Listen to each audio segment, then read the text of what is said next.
And we're live. Welcome back to another Movie News Monday, brought to you by the Quiet on Set podcast, by Quiet on Set, by yours truly, Ewan Graf. We're here to go over the news that dropped this week. We'll talk about all of the stuff regarding the Oscars, the delay of the wildfires, a whole bunch of projects getting updates, getting moved, the DGA, the SAG the SAG Guild has announced their stuff, and thank you for commenting on my lateness, Kevin. It's not like you dropped a couple of news items on me last minute, you know, but We'll jump straight into the headlines, and then we'll discuss the news a bit more, and we'll look at the year-end review from Letterboxd, and then we also got a couple of trailers that I want to take a look at. We'll try if YouTube keeps us or lets us watch them, or if that ends up taking down our stream, so we'll do that at the very end. And yeah, you saw Emilia Perez fresh, and we're a lot better. I hated Emilia Perez, and we actually just recorded a really in-depth review about like why Emilia Perez is so bad. Today I have a friend who's she's trans and works in film. She's getting a master's degree in film studies. She's really knowledgeable, well-spoken, and has a great review up on Letterboxd already that I can recommend. But we basically delve quite deep into why I think it also picked up steam, why it's so popular with a lot of awards voters, but also why it's not really working. It says my bitrate is a bit low. Let me know if anything is like bad, but we'll get into the headlines now, as that is what you're coming here for. So let's have a look over at all of those, and there's a lot to discuss, so let's get into it. Mel Gibson says he aims to shoot The Resurrection of the Christ next year, and says it's very ambitious. Carmen Domingo lands game show host role in Edgar Wright's The Running Man. Emma Thompson, Anna Friel, Christopher Eccleston will star in Hear Me Roar, a British movie about a transgender woman who took on the British government in a legal battle over her marriage. Amy Coop got married in 1980 in a secret marriage and seek to get her marriage legally considered recognized in 2000, and this will be the dramatic adaptation of this. James Mangold doesn't want to be handcuffed to the Star Wars lore with upcoming prequel. The two-time Oscar nominee, who is set to co-write and direct Star Wars Dawn of the Jedi, recently teased that his prequel will aim to find a way on the page to say something original about the origin of the Force without relying too much on the franchise's established lore. The Academy moves the Oscar nominations announcement to January 23rd and extends the voting period. I really hope that everyone is keeping themselves safe as they can in these really scary times. The SAG, the Screen Actors Guild nominations are out, and Wicked and A Complete Unknown lead the film. In the film category, SAG has also an award for the best ensemble, and let me just quickly find it here. And we got the nominees of A Complete Unknown, Anora, Conclave, Emilia Perez, and Wicked in there. They also have nominations for the Best Stunt Ensemble, and we got Deadpool, Dune Part 2, The Fall Guy, Gladiator 2, and Wicked in there. We'll take a closer look at this in a second. We also got the DGA Awards, where Sean Baker, Jacques Audiard, Edward Berger, James Mangold, Brady Corbett, those are our 5 nominees for Best Theatrical Feature Film. All We Imagine as Light, My Old Ass, Nickel Boys, Armand, and Didi get nominated for Best Feature Film Debut. Also, the fellow Letterboxd member Ayo Edebiri gets a nomination for her work in Napkins. Speaking of Letterboxd, As the year in review releases, the film social media site hits 17 million members. We'll have a closer look at the year in review after the headlines as well. Then, Graham Moore, the director of The Imitation Game, is adapting The Partner, a bestseller drama from John Grisham from 1997, with Tom Holland set to star as the lead. Scream 7 has begun production with Kevin Williamson directing. Paul Mescal drops out of Ridley Scott's next film, The Dark Stars, and Jacob Elordi is in talks to replace him. What is happening at the box office? Well, Mufasa passes 500 million globally. Moana 2 closes in on 1 billion, and Sonic 3 races to 400 million. I'm Still Here is doing well in Brazil with a total of $12.3 million and an upcoming limited release in the States this week. Better Man has bombed at the US box office and just worldwide, having a total gross of $10 million, and Paramount paid for $25 million to distribute it stateswide and has only made $1.1 million so far. The movie was made for $110 million, and Nosferatu has passed $135 million worldwide, which is definitely a bit more of a success story on its $50 million budget. And this is the overview of the week at the box office, and we'll have a closer look at this in a second as well. Then, very exciting news. Bong Joon-ho's first film since 2019. Let me redo that. Bong Joon-ho's first film since 2019's Parasite, Mickey 17, will premiere at the Berlinale Film Festival.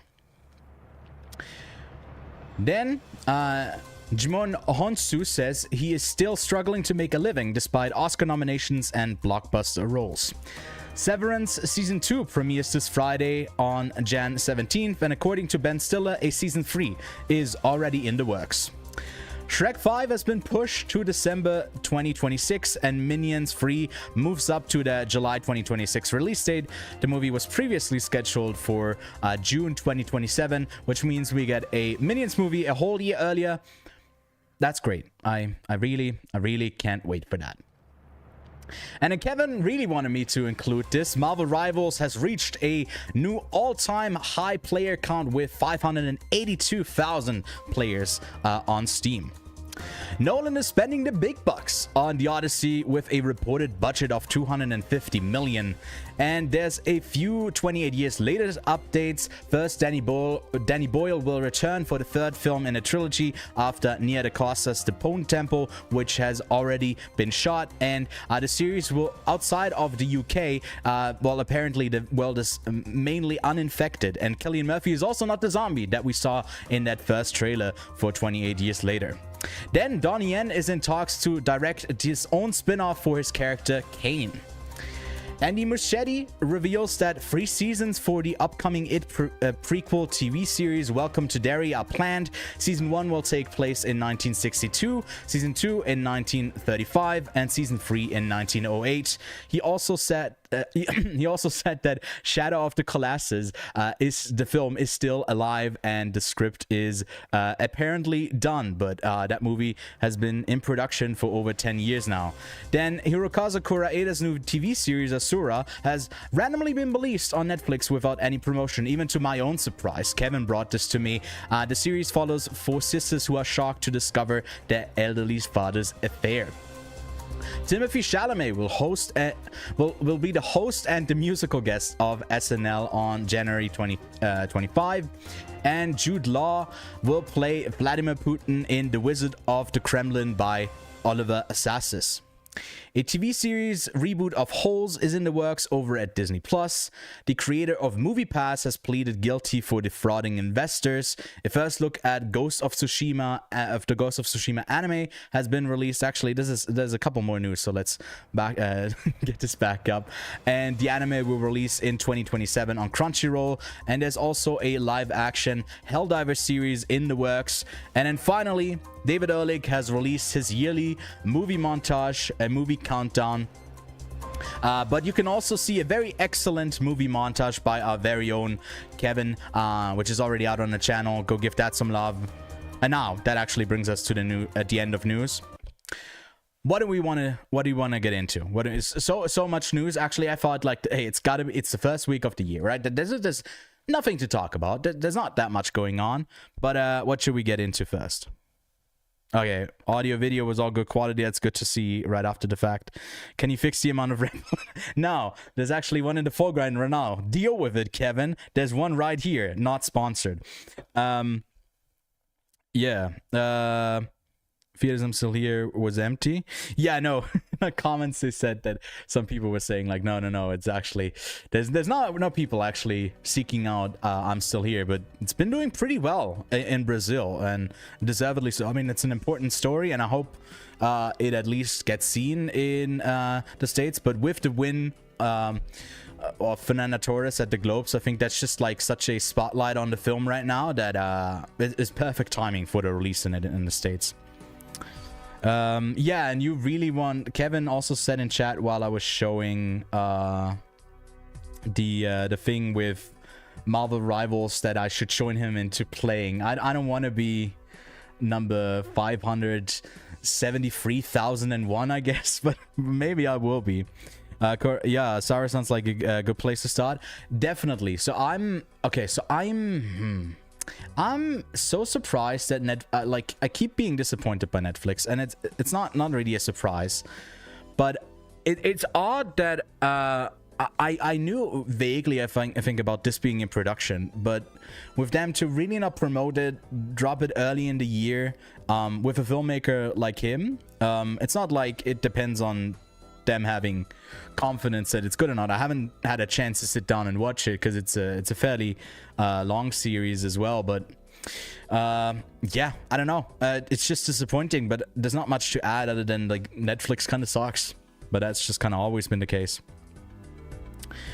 But yeah, Kevin keeps... I guess no news items will be discussed. Kevin just wants to talk about Marvel Rivals, which is fine.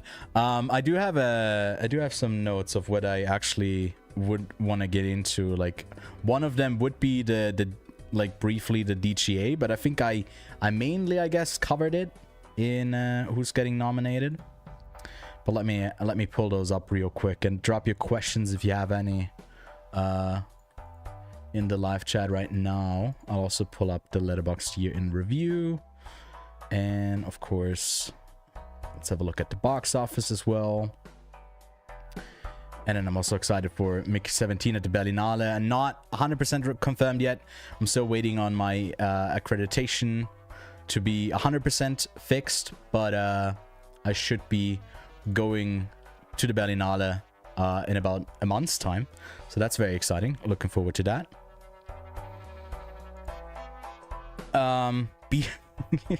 Okay, well, Kevin needs to leave because he needs to see Beast games. I see. I love to see that you got your priorities straight. But okay, so the DGA awards came in, right? We already went over this briefly in just in the headlines. And with theatrical film, it is not that surprising that Jacques Audiard gets a nomination here, because like there's a ton that is happening in Emilia Perez. I just think that if you don't include Denis Villeneuve, you could kick out Audiard. In my opinion, you could kick out James Mangold, even Edward Berger, which Conclave is a well-made movie, really well written, well performed. I don't know if I would give it direction. Sean Baker, I think, deserves to be in here. Brady Corbett, but yeah. No, it's fine, Kevin. Go see Beast Games with your sister and be a part of the capitalist scheme of like exploiting people for entertainment through their own misery. You're doing great, buddy. But yeah, that's a bit disappointing. There's some more exciting picks. Obviously, Caroline Farjat would be incredible. So to also get in here, like I would kick out Audiard and James Mangold and replace them with Villeneuve and Farjat.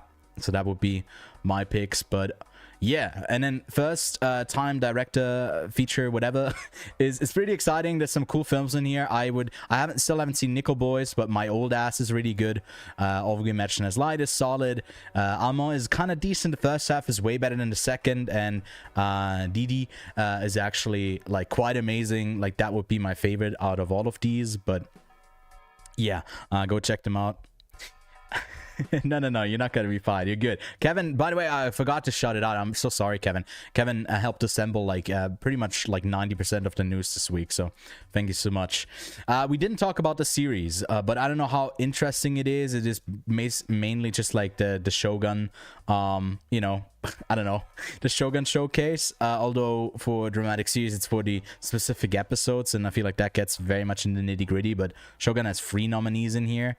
And then Hacks gets nominated, like I mentioned, Ayo Edebiri for Napkins.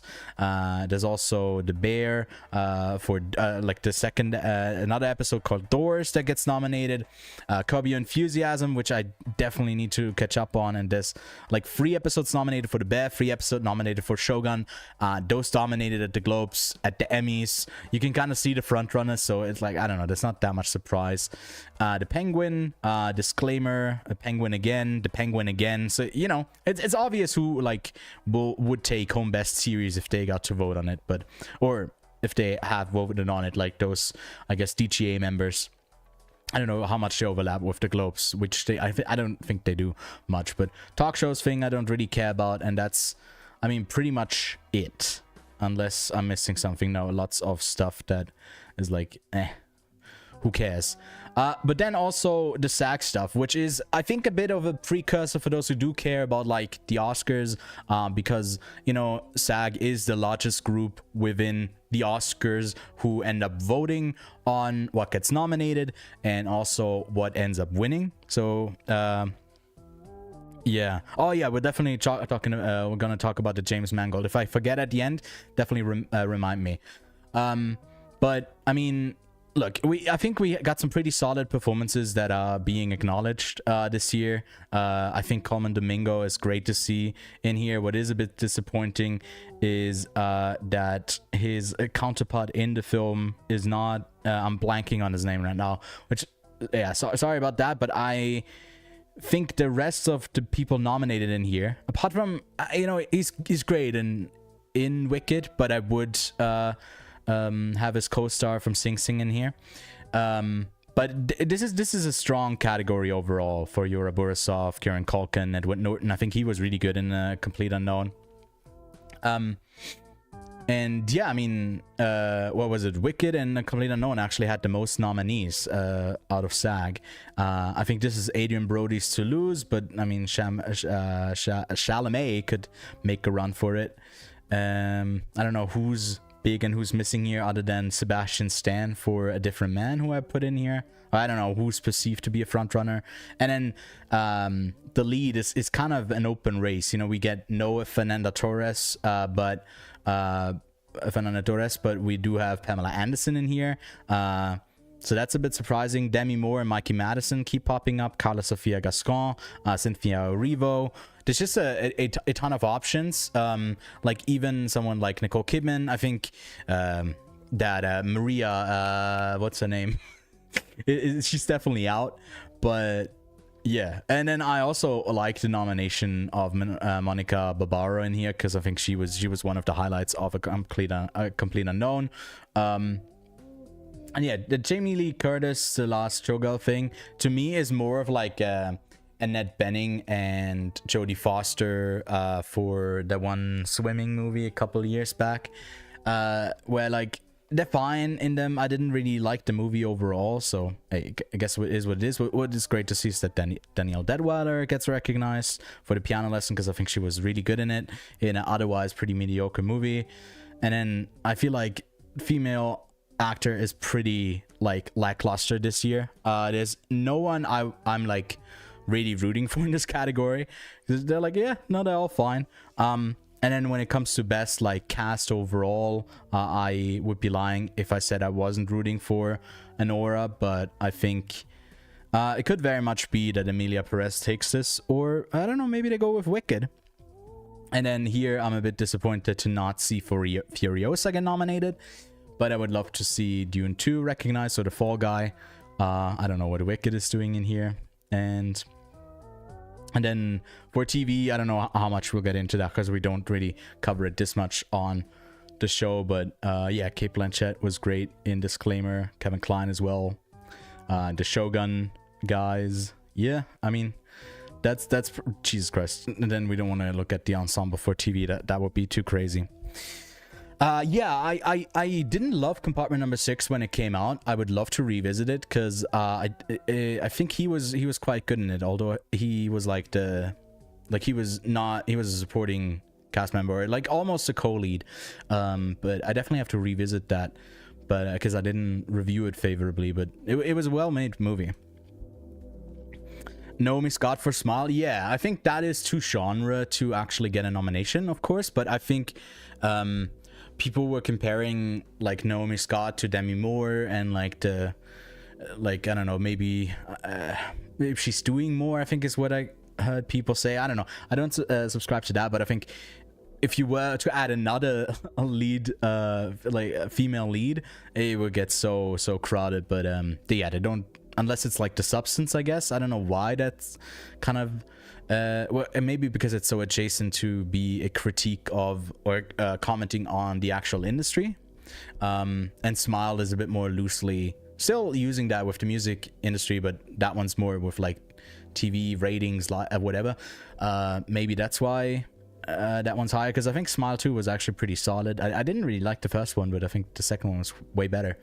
But then, I mean, box office, early into the year, Mufasa is doing quite well. So this is the domestic box office of the States. And it's just interesting to see, like, how far do I have to scroll down until I see, where is it? Better Man. Why am I not seeing it? Like, it's nice to see Flow do pretty well, 2.7 million. The Brutalist is doing decent. I would hope it does a bit better. But yeah, I mean, 75 million for Nosferatu in how many weeks of release? 3 weeks. That's really, really impressive. Almost like more than 400 million for Moana and Wicked. It's looking healthy for the box office, so that's quite good. Real Pain review, our podcast main topic that comes out just after this, actually in about 30 minutes is that when it's scheduled to come out, and we'll talk about that a bit more. And it's comes onto Hulu, and I think later this week, if you don't want to spend some money on it. But yeah, there's a bunch of films like that didn't do like that well. Like, for example, September 5 could have done way better. It's already 4 weeks out, but I guess it now expanded wide.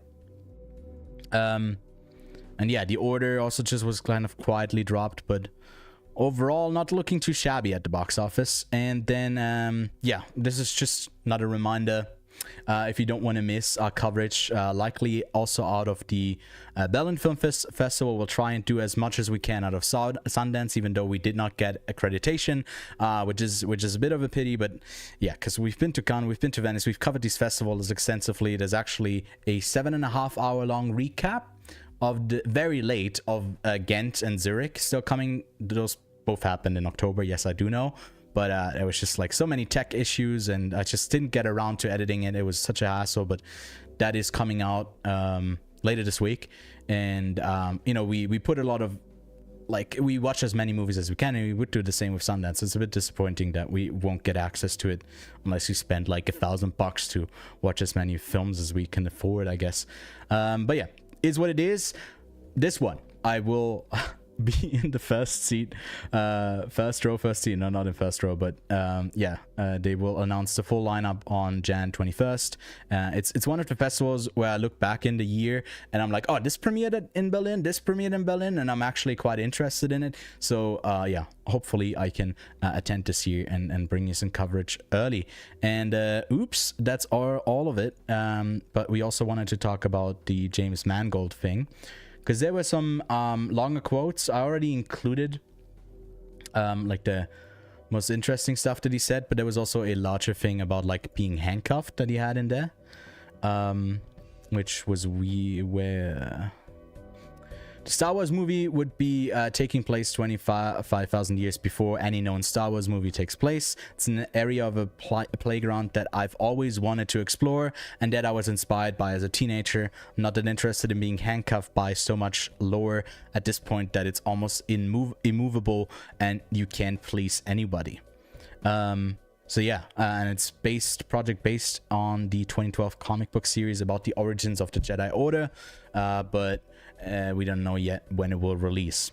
So, I mean, this to me, James Mangold, you know, I don't think it was his fault that Indiana Jones and the Dial of Destiny was kind of mid, but hopefully he can do something a bit more interesting. I don't have an alcohol problem. Thank you for the ad, but yeah, I mean, look, making a movie called Dawn of the Jedi, it feels like it is entrenched in some sort of lore that at least maybe you're not partaking of, maybe that it's referenced to in future installments, but you are the one who's like, you know, then the one that is referenced as the lore because it's like the earliest in the timeline. So I don't know how much of that he can escape. This is kind of almost an immovable thing that people will get upset about whatever happens with Star Wars.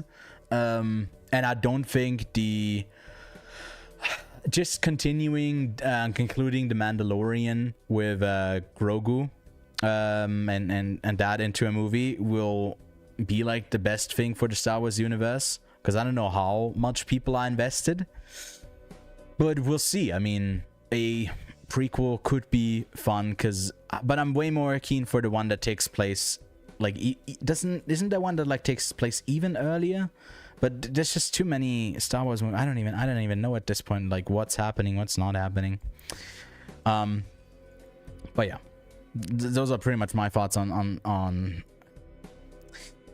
that, because we truly don't really know. But then there's a couple more trailers. Unless there's any more questions that people are having in chat right now, we can have a look at some upcoming movies and watch some trailers, and we'll see. Maybe I'll say preemptively, bye if the stream gets taken down and YouTube's not happy about me playing these trailers and watching them. But I might stop and also give my comments on them, and we'll look at the Letterboxd pages and see if it's worthwhile checking out, if you should have them on your radar.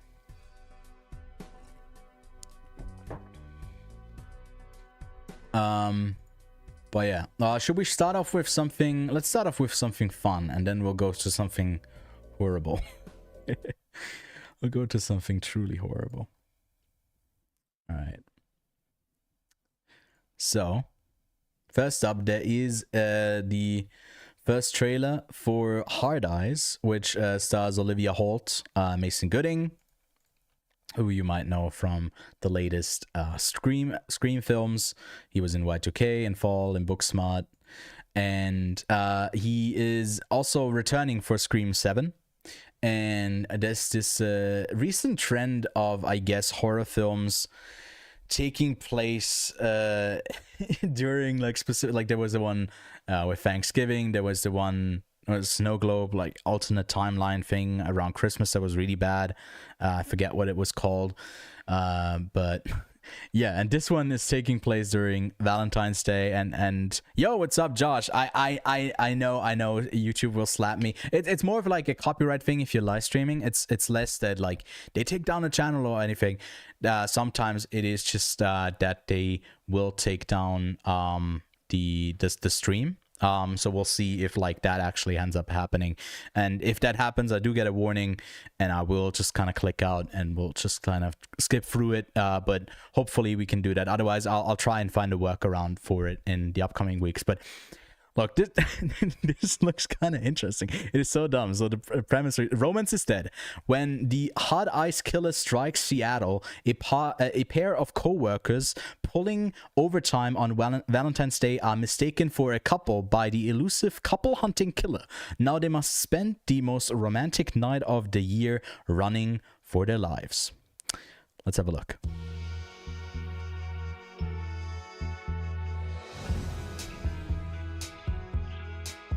Just too good to be true. Can't take my eyes off of you. You'd be like This doesn't look like a platonic couple. Just casually hiding out in the closet.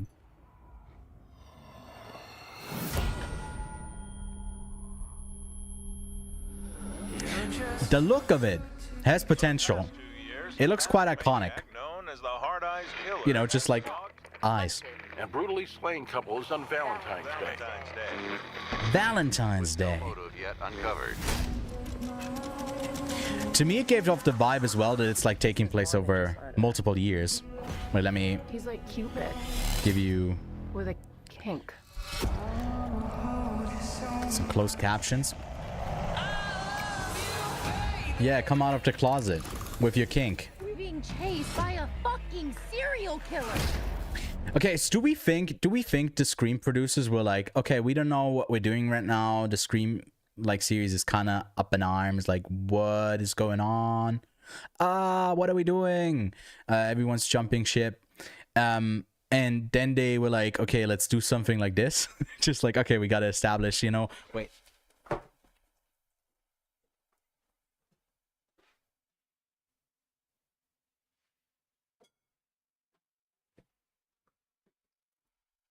You know, it can't just be this guy all the time. We do need something else. We do need to do something else. And I don't know. But yeah, you're right, Josh. It's like Incel the movie.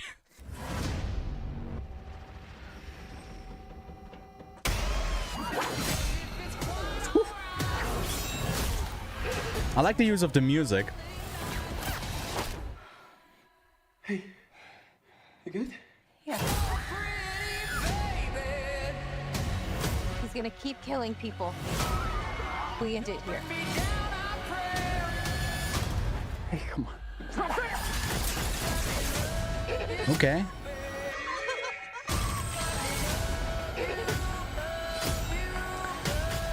So, Jordana Brewster. So, I mean, that is pretty brutal. Valentine's Day. Happy V-Day! Get killed, all right. What was... Why would he say that? So that gave me the vibe that it's taking place over multiple years. Because they're like, don't get killed because they had experience like the previous year. I don't know, maybe I'm just reading into it.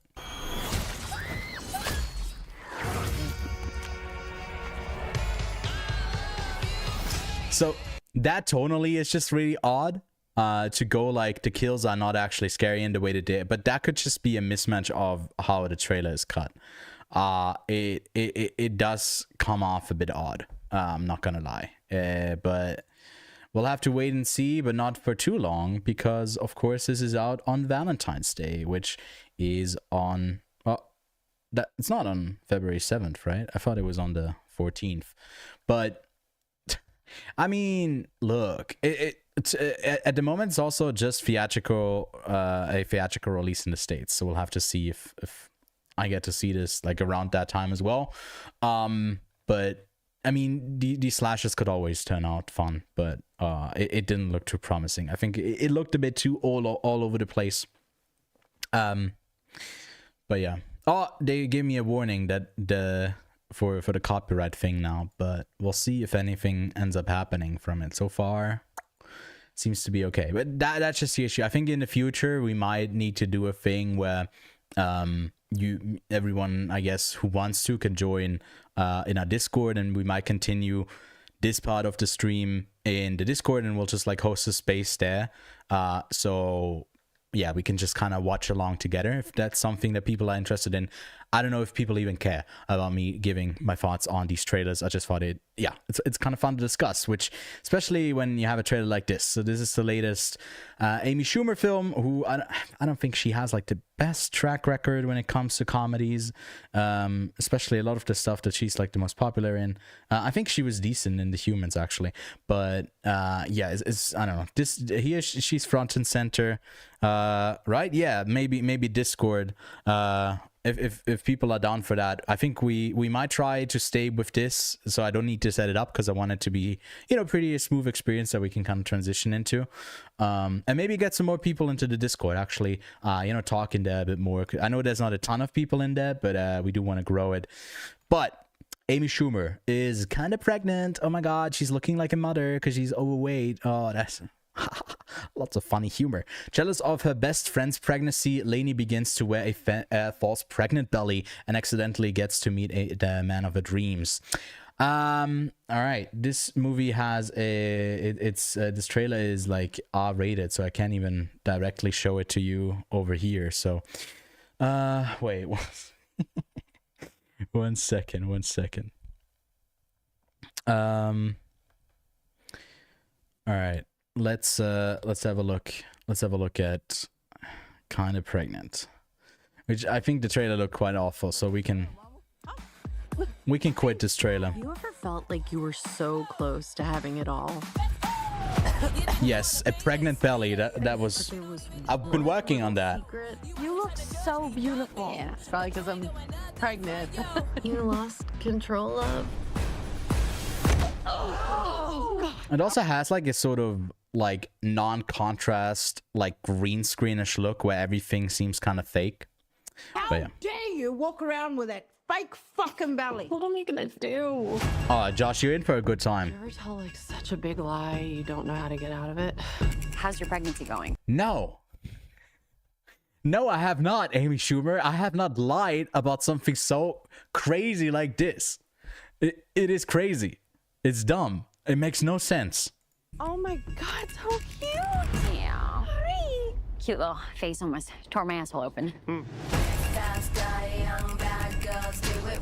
I've Like always Jackpot? known I want a family. Have you ever dated a pregnant woman?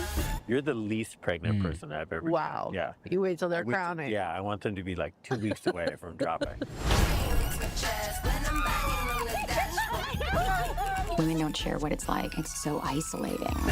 Imagine if like later in the movie there's like a second person who also is fake pregnant, and then there's like a thing about them not exposing each other or some like this is the type of movie I think we're in for. Like something as dumb as that.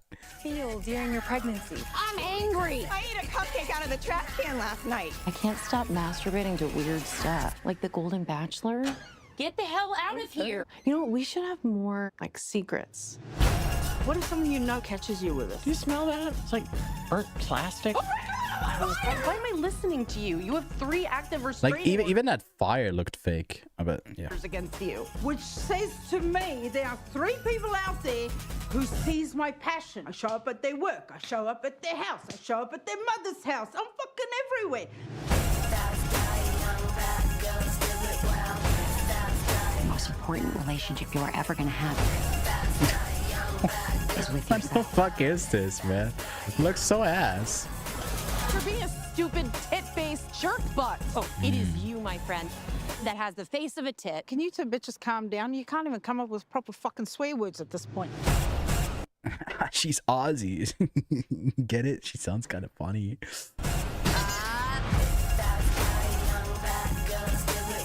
How far along are you, judging by your facial bloating? 5 months? I'll break your fucking neck. What was that? I've been a freaking wreck. I would be too if my ankles were that big. Ha ha ha. Get it? Because she's overweight already. Oh god. Yeah, no, this is shit. This is truly shit. When can we expect this shit? Early February. Great. Tyler Spindle. Yeah.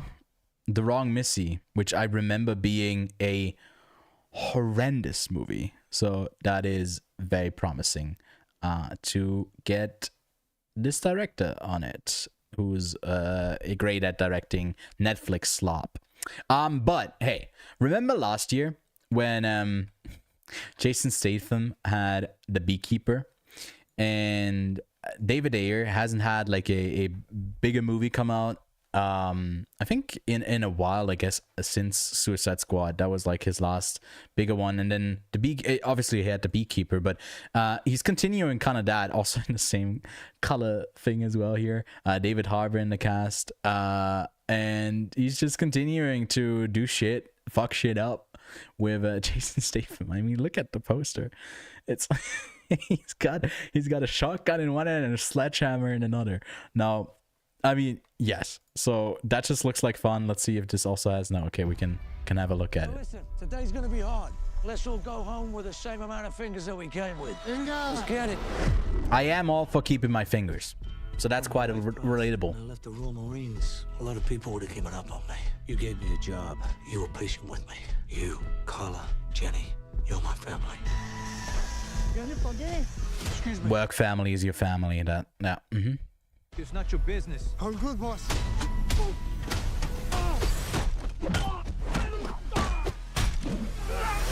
Levin, was that some military Jesus. Hey, you didn't see anything. shit? Just get my back if I ever need it. It's so funny that like it's the same thing again, but this time it's more cryptic. It's like last time he was a beekeeper, the organization was called a beekeeper, and he was also a beekeeper. And then here he's a working man, and I don't know. Is it the King's Man or like what kind of man organization is this? And yeah, he's doing an accent, right? She went out with her friends on Friday. Oh my god. The police don't. You can't be a working man if you're British. That just doesn't work. Please. Work visa, yeah. What golden gun? Where's the girl? You a cop? You wish I was a cop. So these guys are next level. Does he? Do I hear? What is he trying to do? Chicago? You're a working man. That's right. Let's play.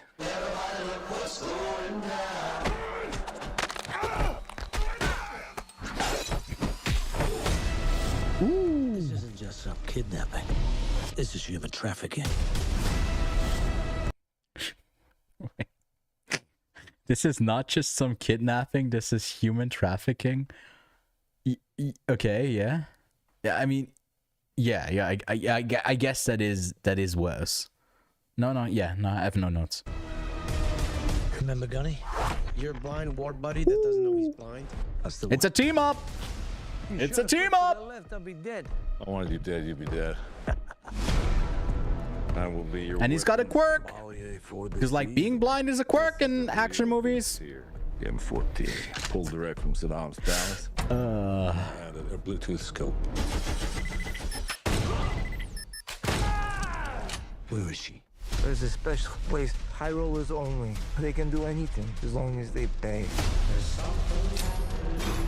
Gangs, the mob. I do have to say there's a lot of like obviously like orange tone, which I do appreciate. There's a bit of color in there. There's like, you know, the nightclub thing here, but the rest of it does look rather like bleak in the lighting. Like it doesn't scream like fun.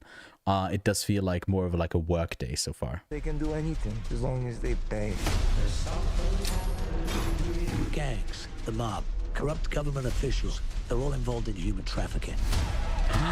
Everyone's involved. It comes from the top down. Corrupt cops. Ooh.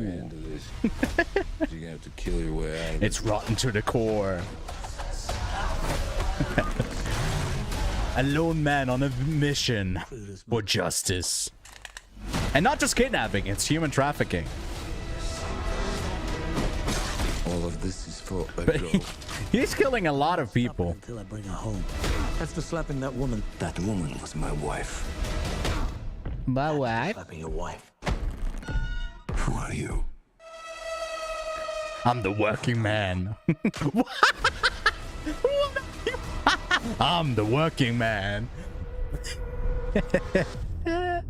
March 28th. Fuck yeah. Watch it on the biggest screen available to you. God damn it. I mean, look, it is just unapologetically just like what it is, you know? It's kind of fun. I mean, you know, we can't really fault it for that. So, I mean, it looks kind of alright. I'm not a fan of David Ayer's movies, but also I didn't think The Beekeeper was great. What did I give it? I gave it like a 2.5. This poster is fucking ridiculous.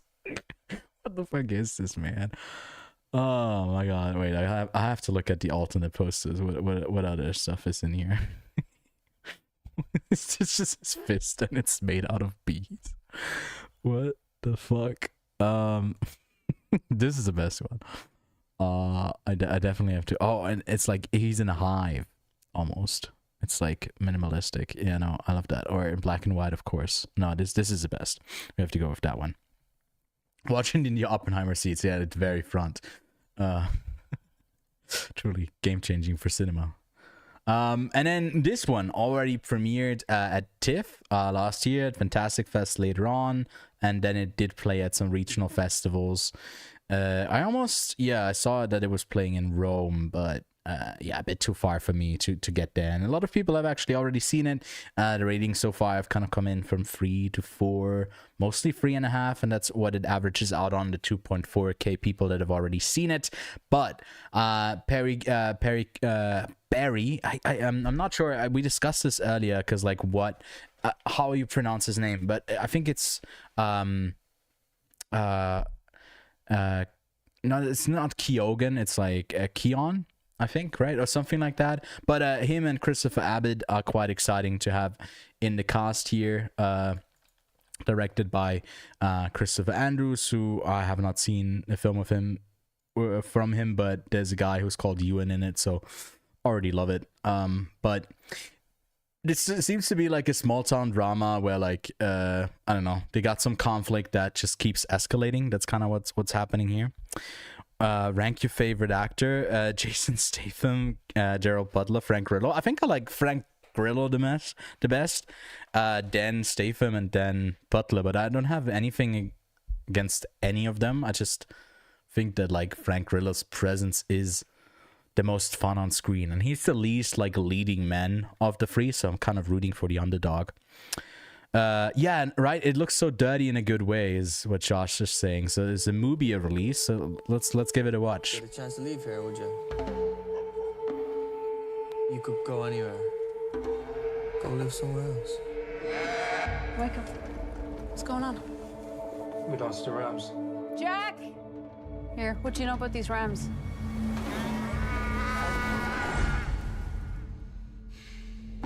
Split screen, huh?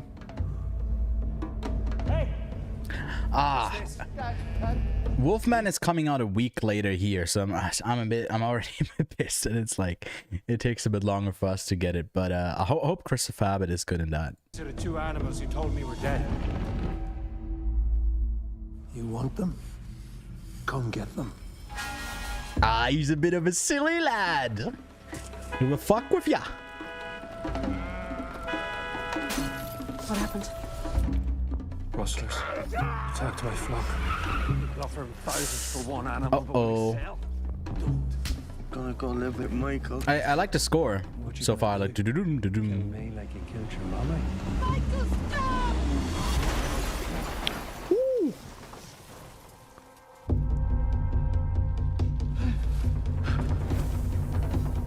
Always obsessed with fire. Told you to kill them. He shouldn't have. How can you do it, Michael? Wait, is it just going to be these two like chasing each other through the woods for like an hour and a half? Because it doesn't scream to me that there's a lot of like thematic depth and like actually much to it. It's just these two, like, I don't know, having a fight basically. Eden Lake vibes. I was thinking of the thinking not of Jeff Bridges, but what is it called? Just livestock. Which is livestock. There's dead stock. Dead stock. Okay. I mean, to me, it comes off as like a movie where it escalates, and then by the end, Abbott has no other chance but to kill him. And I mean, this seems to be often it's like they pick a frame from pretty late in the movie, and that's just giving the vibe to me. But I don't know. It doesn't look too bad. I think it looks decent. But yeah, he said it looks like Eden Lake, which is a movie I have not seen. But oh, you mean like the vibe of like the woods and exploring them a bit more? Yeah, I mean, yeah, I don't know what to make of this one. Also, the reviews coming out of TIFF weren't like amazing, so I don't know. I'm not 100% on how excited I am for this. And let's see actually when the release date was. It was in theaters starting February, so in 3 weeks, so not too bad. But I guess just in English markets for now. Ooh, okay, so this one looked exciting. So the first trailer was like, what the fuck? And this one is like, oh, what the fuck? So This one looks fun. It's after being invited to a weekend trip at her new Beau's lakeside estate, Iris uncovers a terrible secret. And it's Sophie Thatcher as like, well, let's just give the trailer a watch. We'll see. There have been 2 moments in my life when I was happiest. The first was the day I met Josh. I'm Josh. I'm Iris. And the second, the day I killed him. What? Just creators of relax. Okay, so the best thing about this is well, no, let's just watch the trailer, but it's the creators of Barbarian, so that's pretty fun. Act happy. Do they know?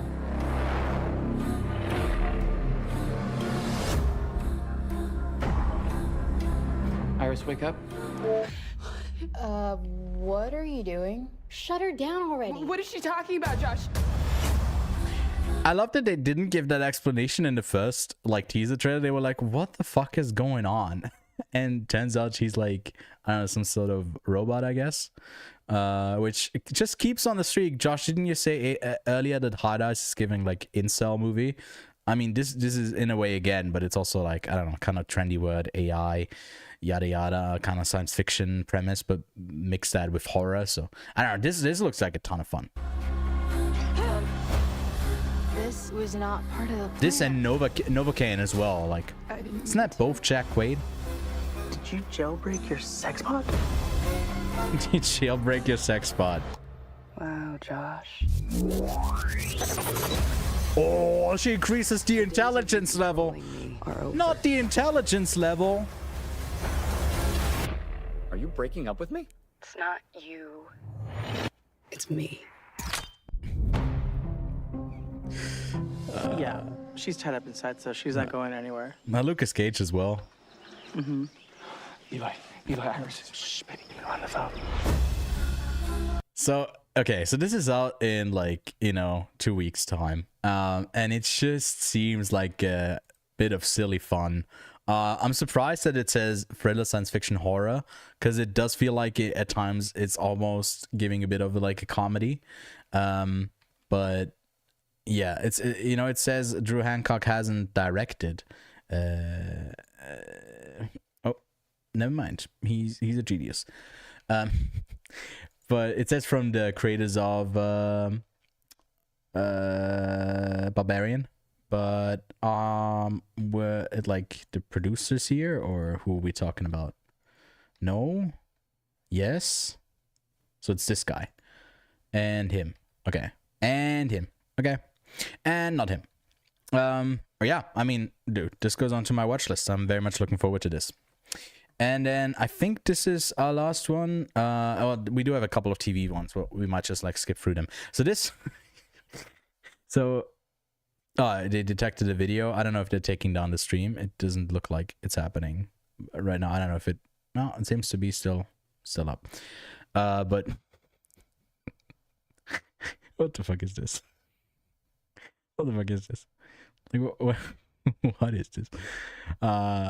So, Mila Djokovic, Dave Bautista, Paul W.S. Anderson. Of course, he's worked with Djokovic a bunch before with the Resident Evil films. He's made Event Horizon. I have only seen these. I don't remember seeing this movie, to be honest. The Monster Hunter movie. So he's like the guy, if you don't want to get an adaptation done well, you hire this guy. And I don't know what the fuck this is. So a queen desperate to obtain the gift of shapeshifting makes a daring play. She hires the sorceress Grey Alice, a woman as feared as she is powerful. Sent to the ghostly wilderness of the Lost Lands, Alice and her guide, the Drifter Boyce, must outwit and outfight man and demon in a fable that explores the nature of good and evil, death and fulfillment, love and loss. Okay, so let's just watch the trailer. If you've got the time and the stomach for it, I've got a story for you. Yeah. Okay. Oh, from the mind of George R.R. Martin. Okay. The writer of The Walking Dead. Wait. All that's left now are the lost. I should go offline. I just mixed up what's his name? I just mixed up George R. R. Martin with the guy who did The Walking Dead. Never mind. Let's just move on. We're just gonna move on.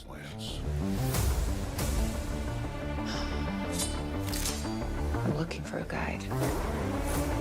I'm looking for a guide in a Paul W.S. Anderson movie. 6'5". I don't have many friends. He doesn't have blue eyes.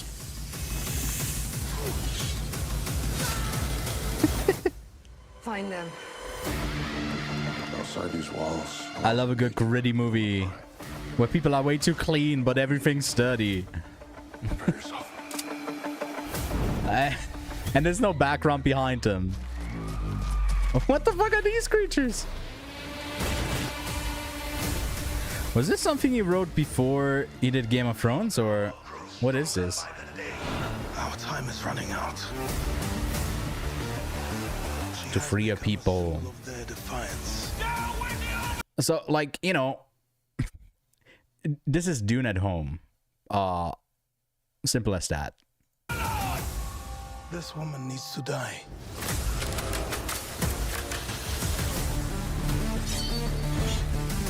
Hand her over and we'll let you live. Sorry. I know it's a look. It's probably intentional. It just looks so odd. The music doesn't help either. It just When you met me. it's just really generic. This is the moment we've been working for. It's not too late to turn back. One always has to die. What? They pull the knives on each other. How'd you like my story? I still don't know how it ends. What? Okay, well, they got ahead of this quite early because it has a release. It said this winter. Didn't it say this winter? But it comes out in Australia next month. And then in Germany, I guess in March. And then in the so it's just wrong in the trailer already that they just released. Wait. What? Yeah, it says this winter. Huh? Oh, so is Letterboxd wrong, I guess. Yeah. I am saying I'm skipping out on this one. But we did forget to do one thing that I did want to do still, which is have a look at the Letterboxd year in review. So let's actually have a look at that. So it's been a pretty great year for Letterboxd. I think it has grown. I mean, Mia Khalifa joined. It's been the highlight of this year, I guess, so far. And yeah, I think this recap has by far been the most extensive they've done to this day.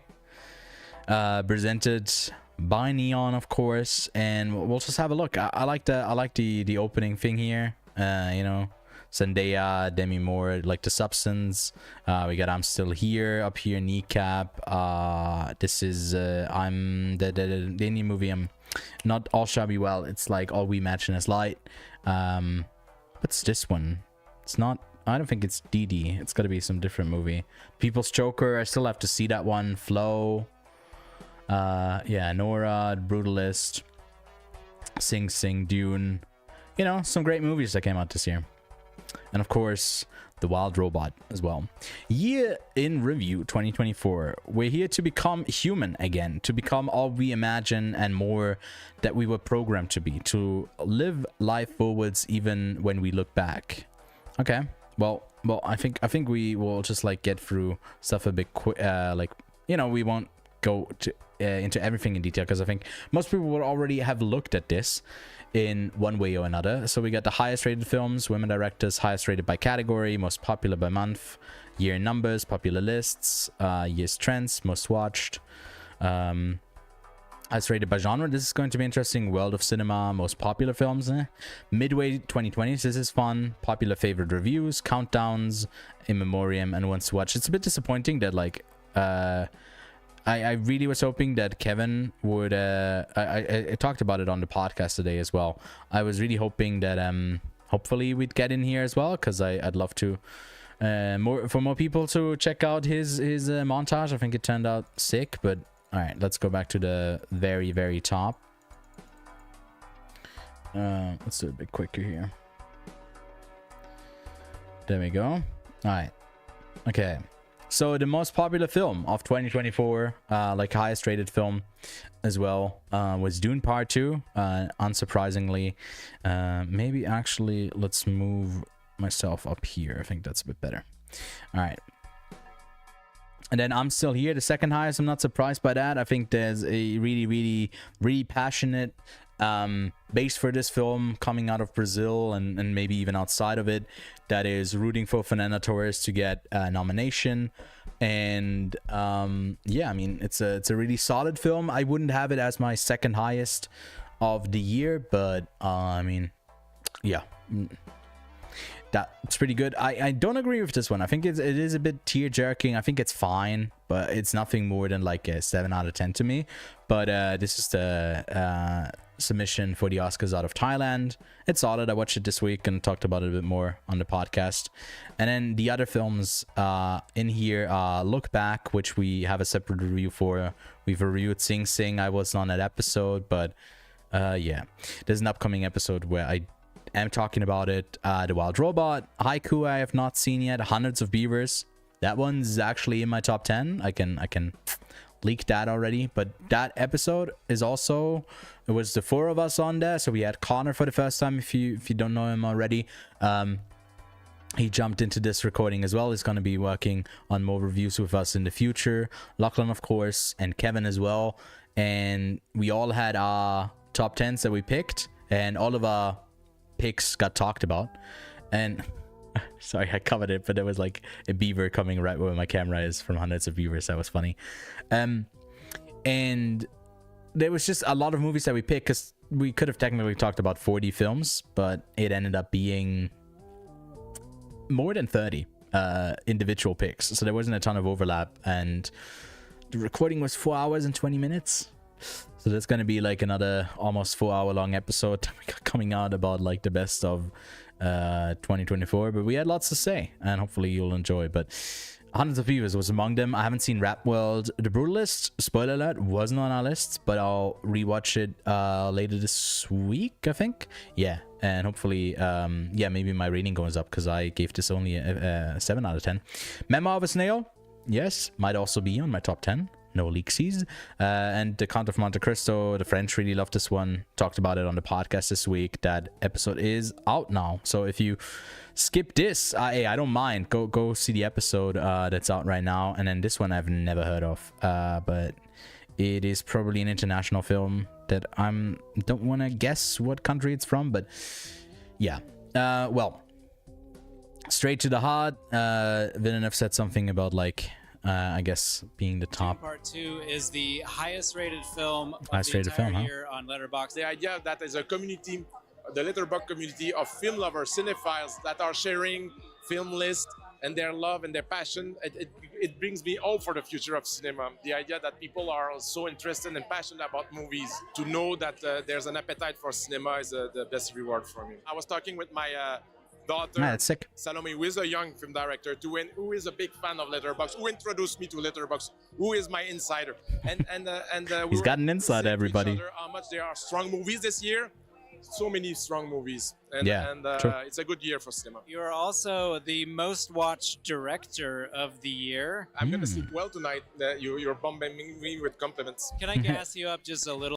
I think we also watched all of Villeneuve. I think it was last year that we did Villeneuve bracket, if I'm not mistaken, right around the time when Dune came out. A little bit more. Dune Part 2 is also in the top 50 highest rated movies of all time on Letterboxd. Damn. Frankly, what I love about that is it's coming from people who don't give a shit about me. They just they talk about the movie, you know. Thank you, everybody. Yeah. It goes straight to my heart. That is sweet. That is like some non-bullshit talk, right? Because like you can often get caught up in the storylines around the awards talk and whatever. And it could feel like that if you're in the industry for a bit and you've had such bangers that Villeneuve has had. But yeah. Genre winners. As a Substance director, Caroline Farjas says, genre allows us to go outside of reality and be in a world where the rules are different. Cinema's strange darlings in 2024 included Third Trappers, yes, Irish Rappers, The Wasteland, Whippersnappers. Hey, there it is. There's a beaver. In an Olympic year of sweaty, bold building and acrobatic action, we also revered is it revered, isn't it with a V? A special sports top 10. Wait, maybe I fucked it up, I don't know. But we do have the highest rated action and adventure movies. Dune always also wins that. I haven't heard of this one. Another international film, I assume, then, like, probably Indian. This one as well. I heard of this one. This one I heard was pretty annoying, so I didn't end up watching it. And this was pretty solid. Twilight of the Warriors World In, I can recommend. And of course, Monkey Man, Thelma was fun. But yeah, Furiosa, a bit underwatched, but I guess not by Letterboxd audiences. Highest rated comedy, of course, I think the funniest movie of the year, although Kevin has a different pick, but he'll have to catch up on our top, I guess, best of 2024 video. Nora is a comedy, yes, and Diddy, I guess, as well. Ghostlight, I wouldn't say that's a comedy, but it's a really solid pick to have in here. Different Man, yeah, some great movies. Then highest rated drama, I'm Still Here. I would have Sing Sing at the top here for sure. And Suleiman's Story is cool that it's up here, but a lot of films that I'm like, okay, that's a bit odd that it's up here. Horror, unsurprisingly, Nosferatu, but yeah, because the Substance doesn't get, like, it's crazy that, like, you know, the ratings for these are all a bit lower, but for different reasons, I think. I don't think the Substance is like over a 4, if I'm not mistaken. Let's have a quick look. Yeah, it's a 3.8. What's even Nosferatu? It's a 3.9? No, also a 3.8. So, you know, nothing goes over 4. But, I mean, I loved Alien Romulus. I haven't seen Exuma yet. Chime was incredible. I love that one. And Strange Darling is like the whole... one of the framing things that Kevin does in his montage is around the, like,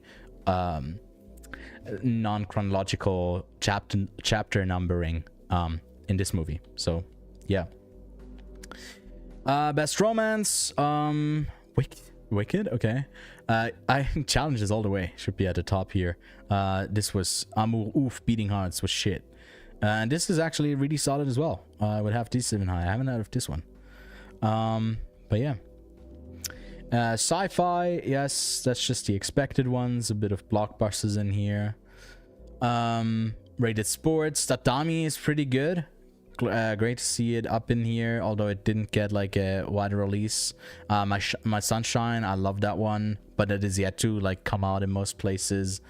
Yeah, pretty solid. As I think Killer Jockey was just gonna Fire Inside I haven't seen yet, and Truly Keeps Quiet as well. But yeah, all right, women directors, let's have a look.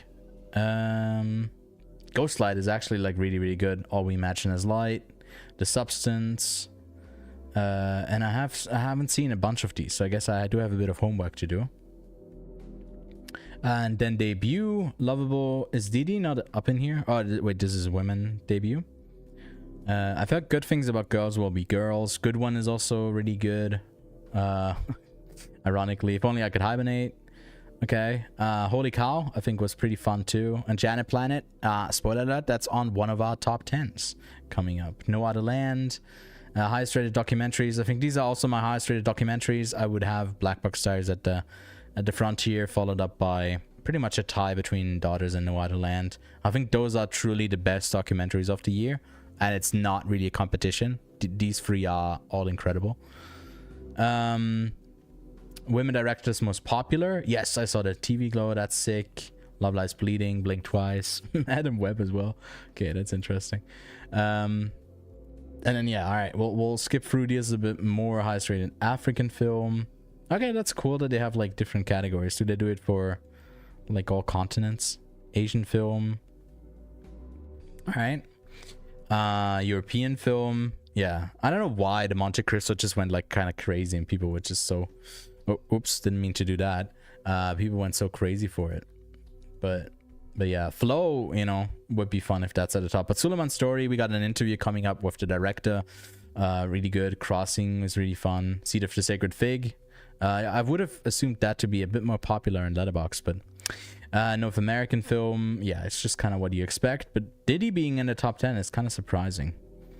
Yeah, Memoir of a Snail just kind of makes sense for that region. Why is Better Man in that? Why isn't it considered in New Zealand, Australian film? Oh, and Bird Eater, we literally mentioned this on the podcast today. Oh, whoops. All right. South American film, yes, I'm Still Here, and then it's not really movies that have broken into my onto my radar. And then they have a spotlight on Malayalam film. Okay, that's interesting. Yeah, I might have to catch up on some of these. Category winners, animation. Yes, Look Back was very much beloved over on Letterboxd. Documentary. I do also still have to watch this one. Directorial debut. Okay. Live action short. We'll skip out on those. Although, hey, might be fun for the Oscars to have a look at that. All right, what I noticed this year with the Letterboxd recap, that's just like a ton. There's just so much that they have here. This is what I actually think is kind of fun. Flashback to 2014, right? The highest rated films of that year. A couple that I haven't seen yet, like Wild Tales, Ride, even Winter Sleep. This is crazy that is, wait, are those the highest? Yeah, the highest rated, I assume, because Winter Sleep is by the same director who had a movie that we covered last year, and it's technically 2023, but then it also came out this year, and this movie was amazing. So if you do have more than 3 hours to spare, I definitely recommend you go see on the Criterion channel, by the way, About Dry Grasses. I haven't seen Song of the Sea as well, but yeah. And Most Popular, we kind of covered that already. Limited miniseries, sure. Popular documentary, Will and Harper, yeah, that was pretty good. And then by month, so that's interesting. Saltburn, Poor Things, Dune, Civil War, Challengers, Inside Out. Is there a double up? July. Okay. So Deadpool and Wolverine stays for 2 months. Beetlejuice, The Substance, Wicked, and Wicked again. Okay. So for 2 months, I guess we got, yeah, there wasn't that many like huge films. I guess it was Deadpool and Wolverine into Wicked. All right, midway through 2020. So, okay, this is interesting. Annual winners, Minari. Really? Minari was the highest rated movie on Letterboxd. That's interesting. No Way Home. What? Why? Okay. 2 Spider-Man movies. That's crazy. Across the Spider-Verse. Middle of the decade. These are the top 50 highest rated films so far. Yes, love to see Perfect Days in here. Father. Yeah, I don't know. There's just a couple that, like, this one doesn't belong. And I haven't seen the Evangelion one, but I just don't think this one deserves to be up here. Most popular movies, Barbie. Really, Barbie was the most popular film. That's interesting. Dune 1, way more popular still than Dune 2. The Batman was also big. The Menu, yeah, The Menu was huge. Most fans. Of course, dude, Letterboxd was made for After Sun. Bones and All. This is just giving Letterboxd aesthetic, which just makes sense because it's the most popular, I guess. But all right, directorial debuts. Marcel Shaw with Shoes On. After Sun. After Sun should be at the top. This is crazy. Like that movie. This movie is good. It's not great. And then women directors. Yes, get Charlotte Wells in here. Documentaries. Yeah, these were pretty haunting. Yeah, this was pretty good too. And Flea was also a really good documentary. Narrative miniseries. And then we got an intimate. Dude, we're halfway through. That's crazy. But lots of activity, I guess. More numbers. Yeah, damn. Well, of all of the films, 18.7% were 2024 releases. Okay. Popular reviews, yeah, I think we won't be reading them, but I think that's a fun thing that they added here. Or I think they had them last year already. But reviews they want to highlight. Popular lists, this is also a fun thing to go through. I think there's like father movies. That's kind of a funny play on words. And I think there's one for isn't there one lists we love? Brad Summer, right? That was one that Lachlan shouted out in the podcast today. Frupples. Yeah, there's some fun choices in here. And then we are at the end again. Begin again. Origin stories, prequels, and interquels in 2024. Yeah. All right. Boys to Men, the categorized stuff here. So if you haven't already, definitely go check out the Letterboxd GN review. And then we, of course, already looked at my own recap from last year. But sorry, we looked at it last week. It was almost last year. But that's it for today. Wait, what can I? No, I don't have anything to play us out. But thanks so much for anyone tuning in. If you're catching this after the fact, don't make sure to leave a like and subscribe. Check out the podcast. We got a Real Pain coming up today. I will drop the link to that right now in the chat. So that's the latest podcast. Go give that a watch if you're interested. And yeah, we had a great discussion because I can tell you I loved The Real Pain and Lachlan didn't. Interestingly enough, he didn't really connect with it. So we had quite an interesting discussion around that because like he said, on a technical level, he really liked the film, but something just didn't click. So if you're interested in that, go give that a watch, and I will be back next week. If you're interested, I will likely... Tomorrow I'll actually make some time to play some games, so if you haven't already, subscribe to our gaming channel as well, and I will be streaming that on Twitch, so fresh for you. I will be over there. I haven't decided yet what I'll play, but I'll take your suggestions if you want to leave them in the comments. You do have until like tomorrow. And yeah, we got lots on the horizon. There's a 7.5 hour recap incoming later this week, an interview with the director of Suleiman's Story. We also have our best of 2024 list, and then we're also doing all of our genre recordings, so you do still have time to recommend us some action films, some animated films that went on our radar, although I think the Letterboxd stuff here wasn't too helpful because it was mainly Indian films and international stuff that we hadn't, I guess, had on our radar just yet. But lots of great cinema, and I couldn't be more hyped for what the rest of 2024 is in store. So thanks so much for watching, and yeah, I'll see you next week.